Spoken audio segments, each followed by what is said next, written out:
So we're gonna make a disheveled homeless man's Mexican pizza. You might be asking yourself, why am I disheveled? Look at me. Now the first thing we gotta do, peppers, cooked ground beef, corn. Yes, I cooked it beforehand. You don't need to see how to cook ground beef. Here's the ingredients I use. Shut up. And then of course, a secret ingredient which everybody has to have, baked tomatoes. Now these ones specifically I will tell you because you know you're clearly creaming at the bits for these tomatoes.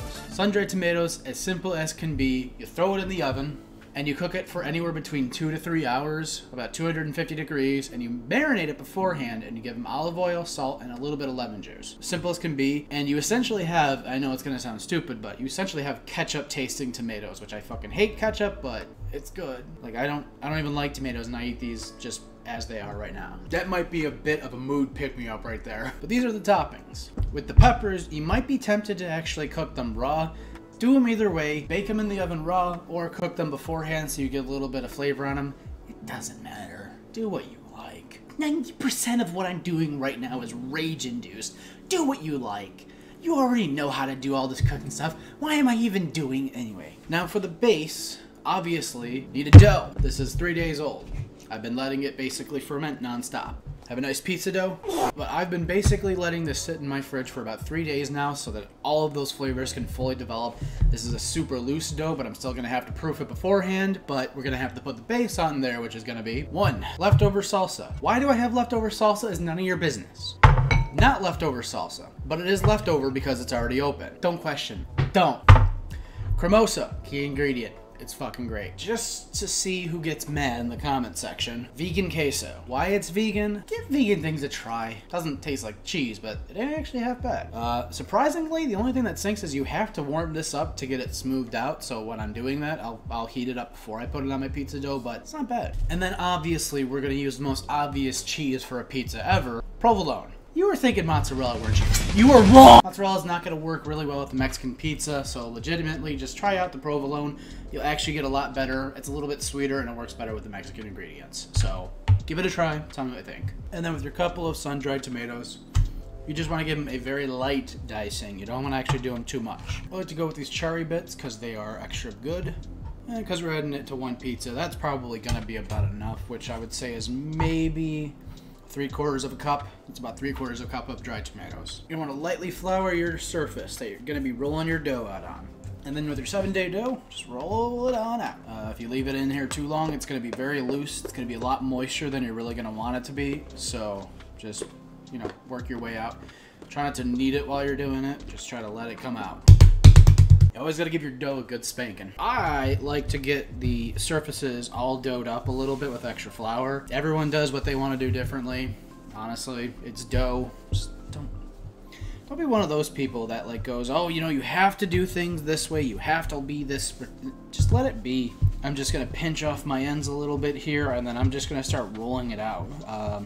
Like I said, I let this sit in the fridge for about 3 days, so it's fully fermented. It's going to have a lot of sweetness to it because a lot of that yeast has been able to settle in there. It's a lot looser than I'd personally like it to be, so that's going to come into play later. Basically, I'm going for much more of a sweet dough. Let's condense all my arguments and what I was about to say down to I like it a little bit sweeter. Now, I get it just started out with the rolling pin, nothing too fancy. You just want a pizza shape. For me, I'm going to be putting this into a rectangle pan. So because I'm putting it in a rectangle pan, I'm going for more of a rectangular shape. I'm going to start it off by giving it a nice roll, and it's going to be more pizza shaped, and then I'll eventually shape it more into a pan. As needed, give it a little extra flour. You don't want your pin sticking to any of your dough. It's really obvious. I'm like, once you've made a pizza, you figure it out pretty fast. Flour my surface just a bit more. I'm going to flip it. Make sure all my surface is floured. I'm gonna stretch it out one more time, like so. All right, give it one more quick roll because it's being a little finicky. Now I'm gonna do something that you're not normally really supposed to do. I'm gonna let it proof like such. I'm not gonna really do anything with it until the pan's cooled down a bit, and then I'm gonna transfer it over to that pan. I'm gonna let it proof a little bit more. If you're having trouble, use this. You take this, you put it in the center, you roll it over. Let it roll. Now I'm gonna take my bowl of salsa right here and I'm gonna add in my cremosa and then my vegan cheese. I'm not gonna do too much though. As you can see, it's very liquidy, it's very soupy. This will give us a decent amount of heat to start, and then the cheese is kind of oddly like a thickener, which will loosen and then re-thicken as it becomes. Did that just hissed at me? Take these, just mix them together. I'm gonna use more vegan cheese, but right now I'm just mixing these together to see where my consistency lies. I wanna get pretty thick, but not too thick. Obviously, it's a sauce, or at least that's what it's meant to be, but you know. Yeah, actually, I'd say that's pretty good. I'm gonna add just a titch more vegan cheese, just a bit more, just a bit more. Again, this is more of a thickener of the cheese. It's gonna give us a lot of heat and a lot of flavor because it is habanero flavored, but realistically, this is gonna be solid heat. You're gonna get that vegan cheese, which isn't cheese, and then you're also gonna get that salsa and the cremosa on top of that. You get a little bit of chunkiness from the tomatoes, obviously, inside of the salsa, but we're gonna add the sun-dried tomatoes, and that's gonna be a lot of the flavor. If you notice any pooling of any particular liquids, make sure to disperse them. You don't want to have any puddles. There's going to be a decent amount of fat in this from everything cooking, but you really want to avoid any possible pooling that you can. And then I'm going to go with my meat next. Not too much right now. And then obviously add in our tomatoes. You're going to want them more on the middle so that the flavor can kind of disperse outwards. Just putting a little bit on the edge now. I probably should have cut a few more of those sun-dried tomatoes. I'm actually gonna do that right now. I'm doing the vegetable next because I actually think the cheese going on top will be a little bit of a bad idea, but I think because I want all these flavors to blend together, I think it's actually better to put the cheese on the top and just kind of let everything sit together. It's not my favorite way to do it. I would rather have toasted these vegetables up a little bit more, but I think because of the brightness and the color, we're actually gonna get more flavor, but we're not gonna get that, I guess you can say, deepness, that richness of flavor, that texture that just kind of melds everything together. I want more distinction because it's gonna be a pizza. I don't wanna just be like, oh, it all tastes like one homogeneous thing. I wanna be able to taste the difference in each individual element. We're gonna spice on top of the vegetables now. Just a little bit of garlic with just a little bit of that on top. And then red pepper flakes. You need that heat. It's already spicy from the habanero. I want a bit more.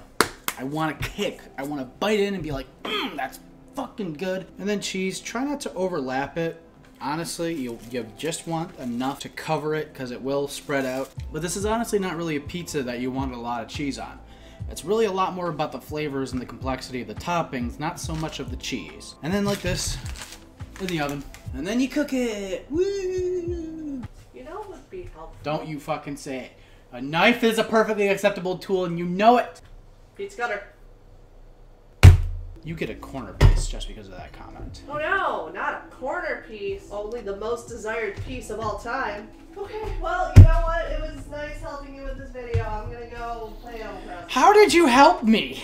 I was gonna taste test. You didn't do anything other than eat it, so you didn't help me. You were merely facilitating, offering a different opinion. Sure, it'd be nice to eat it. Sure would be nice to eat it.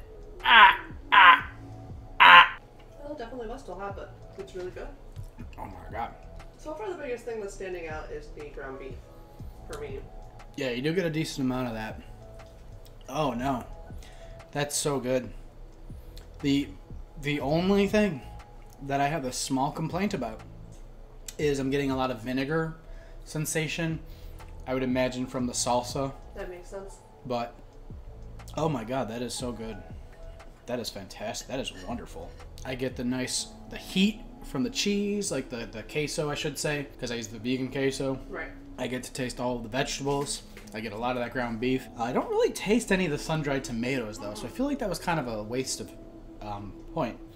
Or, the vinegar taste I'm getting is from that. That's what it is.